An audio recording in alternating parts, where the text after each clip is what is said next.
ரிஷப ராசிக்காரர்களுக்கு இந்த மாதம் சனி கிரகம் தனது சொந்த ராசியில் 10ஆம் வீட்டில் வக்ர நிலையில் இருப்பதால் கடினமாக உழைக்க முடியும். இதன் காரணமாக உங்கள் உடல்நலம் பலவீனமடையலாம் மற்றும் நீங்கள் சோர்வாகக்கூடும். ஆனால் உங்கள் வேலை அற்புதமாக இருக்கும். உங்களைச் சுற்றியுள்ளவர்கள் ஆச்சரியப்படலாம் மற்றும் மூத்தவர்கள் உங்களால் மகிழ்ச்சி அடைவார்கள். நீங்கள் நம்பாத அளவுக்கு கடினமான வேலைகளைச் செய்வீர்கள்.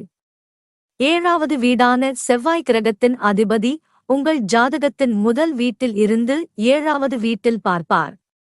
குரு கிரகம் இந்த மாதம் முழுவதும் 7வது வீட்டை பார்ப்பதால் உங்கள் வணிகத்தில் குறிப்பிடத்தக்க அதிகரிப்பு முன்னேற்றத்திற்கான நிலைமைகள் உருவாக்கப்படும். உங்கள் திட்டங்கள் நிறைவேறும். இதன் மூலம் உங்கள் நம்பிக்கை அதிகரிக்கும். இந்த மாதம் முழுவதும் கேது கிரகம் 5ஆம் வீட்டில் நீடிப்பதால் ரிஷபம் ராசி மாணவர்கள் படிப்பில் ஏற்ற தாழ்வுகளை சந்திக்க நேரிடும். ஆனால் குரு கிரகம் மாதம் முழுவதும் 5ஆம் வீட்டில் அமர்ந்து முதல் வீட்டில் அமர்ந்திருப்பது நல்ல விஷயம். இது அறிவைப் பெறுவதற்கான உங்கள் ஆர்வத்தை தணிக்கும். நீங்கள் ஒரு நல்ல ஆசிரியர் அல்லது வழிகாட்டியின் ஆதரவைப் பெறலாம் மற்றும் அவர்களின் வழிகாட்டுதலின் கீழ் உங்கள் படிப்பு நன்றாக இருக்கும்.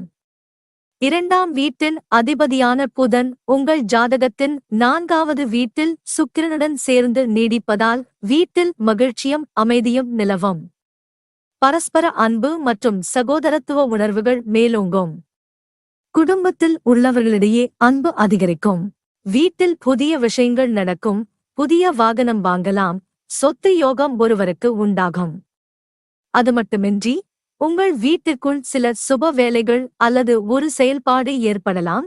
இதன் காரணமாக உங்கள் குடும்ப வாழ்க்கையில் மகிழ்ச்சியையும் அமைதியையும் அனுபவிப்பீர்கள். உங்கள் ஜாதகத்தின் 5வது வீட்டில் கேது கிரகம் இருப்பதால் நீங்கள் இருவரும் ஒருவரையொருவர் புரிந்து கொள்வதில் சிரமம் ஏற்படலாம். உங்கள் உறவின் கண்ணியத்தை கெடுக்கும் என்பதால் உங்கள் உறவுக்கு இடையே தவறான புரிதல் வர வேண்டாம். உங்கள் காதலியை நீங்கள் நேசித்தால் நீங்கள் அவர்களை நம்ப வேண்டும். உங்கள் உறவில் எந்தவிதமான தவறான புரிதலையும் தவிர்க்கவும், ஏனெனில் அது உறவில் உள்ள கண்ணியத்தை கெடுக்கும். இந்த மாதம் முழுவதும் 7வது வீட்டில் குரு மற்றும் செவ்வாய் இணைந்த செல்வாக்கு இருக்கும் மற்றும் சனியும் 7வது வீட்டில் பார்வையே செலுத்துவார்.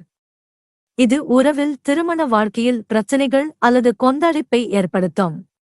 உறவில் போதுமான நேரம் கொடுக்கப்பட வேண்டும் மற்றும் ஒருவருக்கொருவர் தேவைகளை சரியாக புரிந்து கொள்ள வேண்டும் மற்றும் திருமண வாழ்க்கையில் மகிழ்ச்சியான தருணங்களை ஏற்படுத்தும். 3ஆம் வீட்டில் சூரியன் இருப்பதால் அரசாங்கத் துறையில் லாபம் அதிகரிக்கும் மற்றும் 11ஆம் வீட்டில் ராகு இருப்பதால் ஒட்டுமொத்த வருமானம் உயரும் மற்றும் பொருத்தமான பணமும் கிடைக்கும்.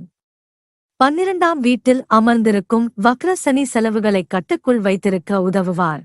மேலும் வருமானத்தை சரியான முறையில் பயன்படுத்தவும் இது ஜாதகக்காரர்களுக்கு நன்மை பயக்கும். அவர்கள் தங்கள் பணத்தை ஆடம்பர பொருட்கள், வீட்டு அலங்காரம் மற்றும் தொடர்புடைய வீட்டு தேவைகளுக்கு செலவிடுவார்கள்.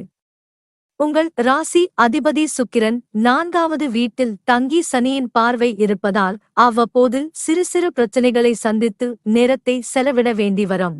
ஏப்ரல் 16 முதல் சூரியன் சுக்கிரனுடன் இருப்பதால் உடல் ரீதியாக சில பிரச்சனைகள் ஏற்படலாம். ஏனெனில் இது போன்ற சூழ்நிலைகளில் ராசி அதிபதி சுக்கிரன் சனி மற்றும் சூரியனின் செல்வாக்கின் கீழ் வரக்கூடும் மற்றும் செவ்வாயின் தாக்கத்தால் பாதிக்கப்படலாம். பரிகாரம்: வெள்ளிக்கிழமையன்று கழுத்தில் ஸ்படிக நெக்லஸ் அணிய வேண்டும்.